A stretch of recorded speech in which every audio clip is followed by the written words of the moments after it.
Today, we are going to be building out a mood board for a shoot for a pop-up portrait studio. Yeah, so a little bit about me and my work. I am a portrait and documentary photographer, and I work primarily within the music industry. I mean, this is my website. This is a really fun shoot that I got to do last year. It was with rapper Big X The Plug for Billboard magazine. This was a super fun project. There's like a specific kind of grit that I'm chasing after in my work, and I kind of like to describe it as like a refined grit. Cool, let's hop in. Right here, I have just a blank Firefly board, and I'm going to go into add content. I have everything that I'm going to be working on today already packed into one project. Right here, I have all of my inspo. I'm going to select all of these right now. I'm going to add these in here. The great thing about Firefly Boards is it automatically can organize all of your imagery or data into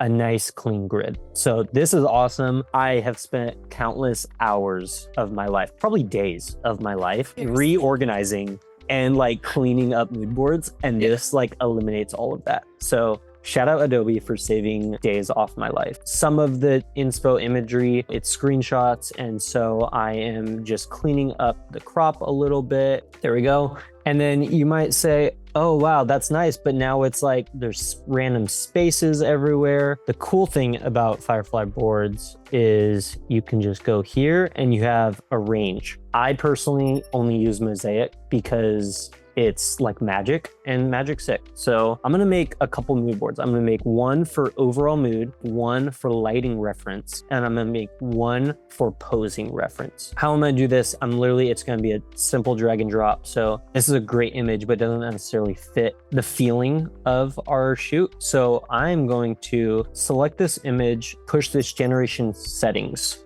button. This is going to give you an opportunity to add sub prompts into your work and make very small changes like converting something to black and white. I personally just want to make it black and white. Click generate, and in here, place on canvas, boom. Black and white version, do right here, collect items, and this makes an artboard for us. We could just click download, and we have the option to either quick export as a JPEG or PDF or PNG. You know, when you're building a gritty portrait, you know, a lot of people think it's just in the editing, but it is probably more important in the pre-production, in the lighting, you know, understanding that and understanding how to have that in the lighting, how to have that in the actual production, and then how to have that in the post-production, which we're going to jump into next. Blending all those three together is how you really get something that is truly gritty and tactile and like, you know, it's on a screen, but you like can almost feel it, you know, and that's kind of the goal here. So, and then this is also great for even making my gear list for what do I need to bring to the shoot. So let's take a look at the images, shall we?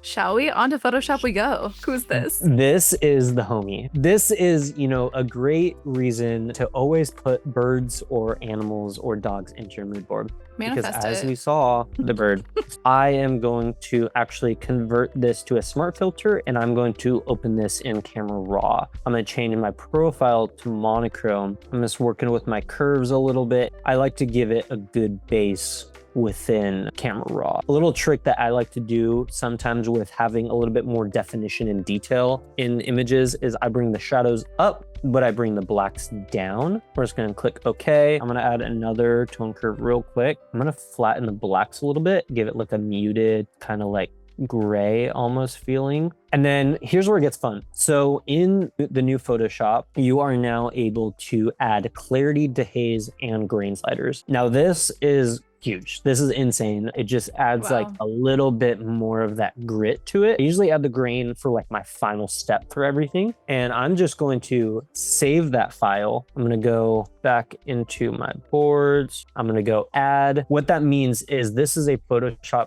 file document that is now living within the online website of Firefly Boards. I see this as a win for if you're working as a designer, like you can have all of your inspo and all of your notes from your client and have the final product all within one board. And now we have the updated file in here in all its grit and glory. It's insane just to know that this is like accessible like to everyone, like, and it's so easy. So cool. Raymond, thank you so much for joining us. Thank you, Emily. Thank you for having me. Peace, guys.